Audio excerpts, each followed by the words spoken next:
हिंद, जय भारत साथियों। मैं चारू सैनी भारतीय, अखिल भारतीय परिवार पार्टी साउथ दिल्ली लोकसभा प्रभारी। साथियों, मैंने कल एक वीडियो देखी जिसमें कोरोना की वजह से एक बच्ची जो करकटडुमा में रहती है, उसकी माताजी की मृत्यु हो जाती है। वो प्राइवेट हॉस्पिटल के वो लोग पैसे नहीं कर सकते और गवर्नमेंट हॉस्पिटल में जब वो जाती है, करकटडुमा की डिस्पेंसरी में जाती है, तो वहां पर उसको मना कर दिया जाता है उसकी मदर को एडमिट करने के लिए या कोई भी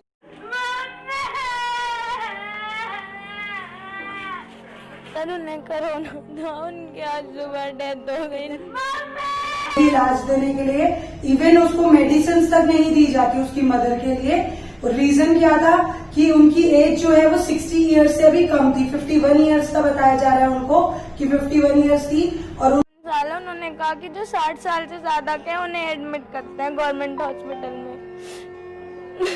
नहीं एडमिट नहीं किया, नहीं घर आ जाए। उन्होंने क्या कहा, घर पे रखो जाके? हाँ, दवाई ले रहे थे, काढ़ा ले रहे थे।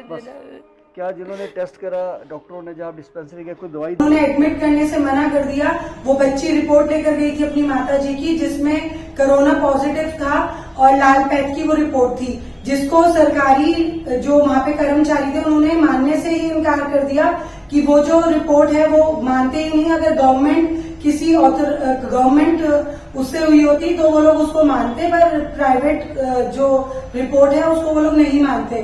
तो अब आप देखिए दिल्ली में किस तरीके का प्रशासन चल रहा है कि अगर आप गवर्नमेंट टेस्ट करवाते हैं तभी वो रिपोर्ट वैलिड मानी जाएगी। तो फिर आप लोगों ने जो सरकार है, गवर्नमेंट, अगर आप सिर्फ उसी को मानते हैं तो आपने जो लाल पैथ या जितनी भी प्राइवेट डिस्पेंसरीज या प्राइवेट लैब्स को मानते ही नहीं है, तो आप लोगों ने उनको क्यों इतना हक दे रखा है कि वो लोग दूसरों के टेस्ट कर सकते हैं। इतने लाखों रुपए वो लोग कमा रहे हैं, तो अगर वो लोग ऑथोराइज ही नहीं है तो वो लोग क्यों टेस्ट कर रहे हैं? ये तो गवर्नमेंट को देखना पड़ेगा ना कि आप पहले उन लोगों को कहते हैं कि आप लोग बिल्कुल माननीय हैं, आपके सारे टेस्ट माने जाएंगे, और फिर जब कोई अपनी रिपोर्ट लेके जाता है तो आप लोग कहते हैं कि आपने गवर्नमेंट लैब से टेस्ट नहीं करवाया तो हम लोग इसको नहीं मानते, खारिज मानते हैं।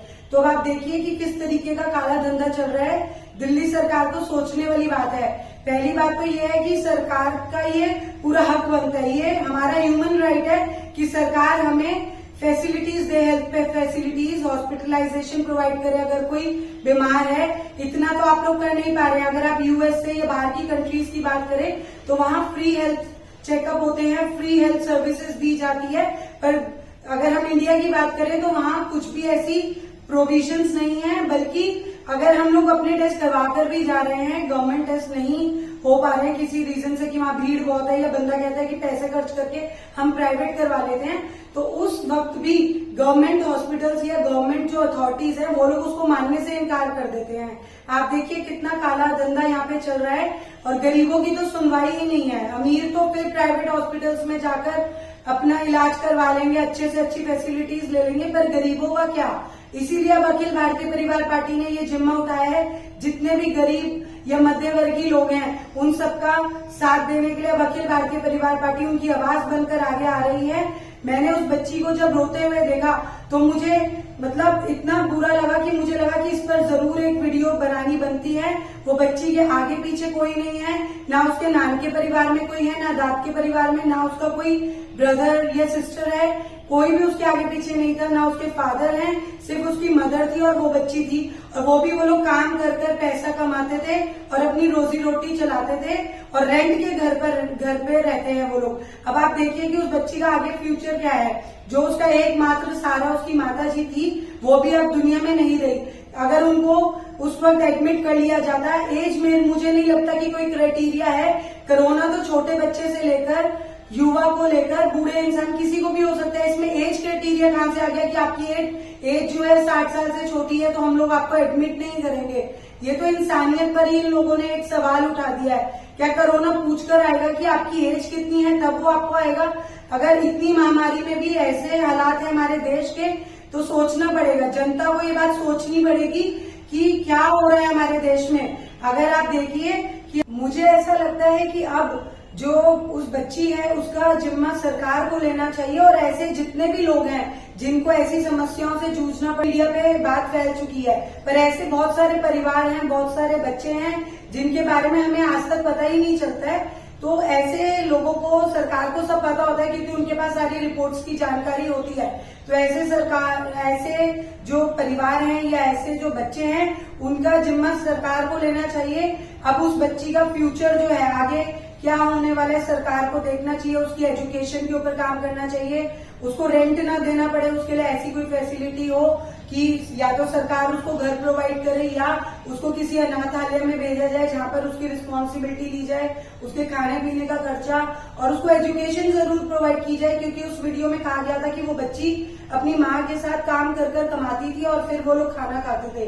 तो उसको पढ़ाया जाना चाहिए और उसको, अभी वो छोटी बच्ची है, इतनी बड़ी नहीं है, तो उसको एजुकेशन का राइट भी जरूर सरकार को देना चाहिए। वो अगर पढ़ना लिखना चाहती है तो उसे जरूर पढ़ाना चाहिए आगे। और ऐसे जितने भी परिवार या बच्चे हैं जिनको कोरोना टाइम पर ऐसी कोई मुसीबत का सामना करना पड़ा है, उसका सरकार को जिम्मा लेना चाहिए। सरकार को आगे बढ़कर उनकी मदद करनी चाहिए ताकि वो बच्चे इन फ्यूचर, उनका जो फ्यूचर है वो सिक्योर हो सके। मैं यही सरकार से एक दरखास्त करना चाहती हूँ। और साथ ही में जो अखिल भारतीय परिवार पार्टी है वो ये चाहती है कि आगे जो हेल्थ फैसिलिटीज है, जो हमारे हॉस्पिटल्स हैं, हेल्थ फैसिलिटी है, उसको भी इम्प्रूव किया जाए। अगर मैं बात करूं, अगर मैं मोहल्ला क्लिनिक भी गई थी, वहां पर मैंने देखा कि टाइमिंग है सुबह 7 बजे से शाम के 7 बजे तक। तो अगर आप कभी जाएंगे साउथ दिल्ली के, मैं बहुत सारे मोहल्ला क्लिनिक गई, वहां पर मैंने देखा कि 8 साढ़े 8 बजे से पहले तो मोहल्ला क्लिनिक खुलते ही नहीं है। फिर दूसरी बात, शाम को 7 बजे से पहले वो लोग बंद हो जाते हैं और वहां पे लिखा हुआ है 24, मतलब कि उनकी कभी भी छुट्टी नहीं होती है। 30 दिन या 31 दिन जितने भी महीने में हमेशा वो खुला रहना चाहिए, नो हॉलीडेज। और अगर आप वहां पर जाएंगे तो वो अपनी मन मुताबिक छुट्टियां भी करते हैं कि आप जाएंगे, अभी दशहरा था, रामनवमी थी, तो उन लोगों ने अपने हिसाब से छुट्टियां करी हुई थी, बंद था। अगर आप वहां पर जाएंगे तो सरकार को उन सब चीजों पर भी देखना चाहिए कि आपने, ठीक है, मोहल्ला क्लिनिक खोल दिए, डिस्पेंसरीज खोल दी, पर उसका चेक कौन करेगा कि वहां पर अच्छे से वर्क हो रहा है कि नहीं हो रहा है, वहां का स्टाफ आ रहा है कि नहीं आ रहा है। अगर मान लीजिए वहां पे 2 डॉक्टर्स और बाकी 3-4 स्टाफ की वहां पर अगर ड्यूटी है तो वहां पर आधे ही लोग आपको दिखेंगे। तो ये सारी चीजों को चेक रेगुलर करने की जरूरत है, तभी ये सारी जो चीजें हैं अच्छे से काम कर पाएंगी, जनता को मदद मिल पाएगी। कितनी देर जनता लाइनों में खड़ी रहती है, फिर भी उनका नंबर नहीं आता, फिर उनको बोला जाता है आप कल आइएगा। तो अगर ऐसी फैसिलिटीज हमारे देश में रहेंगी तो हमारा देश आगे कैसे बढ़ेगा। आप सोचिए, आप लोगों ने वोट दिया है और मेरा गुरुजी का कहना है कि जनता जैसा चुनती है वैसे ही उनको आगे फ्यूचर मिलता है। तो ये हमारी गलती है कि हमने अपने से जो काबिल नहीं थे लोग, जो कम काबिल थे, उन लोगों को हमने सीटों पर बिठाया, MP MLA बनाया। अब हमें ये भुगतना पड़ रहा है। अब आप देखिए ना, कोरोना टाइम पर हमारे इंडिया में किसी को भी कोई फैसिलिटी या कोई हेल्प नहीं मिली सरकार के द्वारा। बाहर की कंट्रीज में उन लोगों को पैसा दिया गया, घर में बैठने के लिए बोला गया, बहुत सारी फैसिलिटीज मिली। पर अगर आप इंडिया की बात करें, सिर्फ आपको बोला गया कि ये करेंगे, इतने लाख का पैकेज देंगे, पर क्या जनता से मैं पूछना चाहती हूँ, आपको 1 रुपए की भी मदद मिली? बल्कि अब जनता को छोड़ दिया गया मरने के लिए। अब जनता बाहर निकल रही है, कितने कोरोना केसेस रोज के आ रहे हैं, 7,000 तक अब दिल्ली में बताए जा रहे हैं कोरोना केसेस पर डे आ रहे हैं। अभी तो ये वो गिनती है जो सरकार के हॉस्पिटल्स में जा रहे हैं। कितने लोग ऐसे जो क्वारंटाइन अपने आप को घर पे रख रहे हैं, जिन्होंने टेस्ट तक ही नहीं करवाया, जिनको पता ही नहीं है कि कोरोना हुआ भी है। तो अगर आप ऐसे देखें तो बहुत संख्या बहुत ज्यादा है। 7,000 तो सिर्फ उनके जो पेपर्स पे चढ़ी हुई है ना, वो है। तो आप लोग अपना ध्यान रखिए।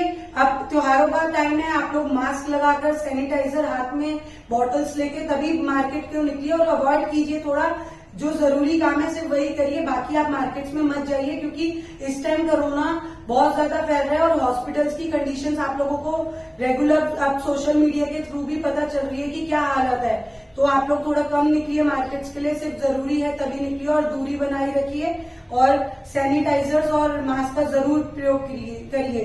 अभी तक के लिए इतना ही साथियों। जय हिंद, जय भारत।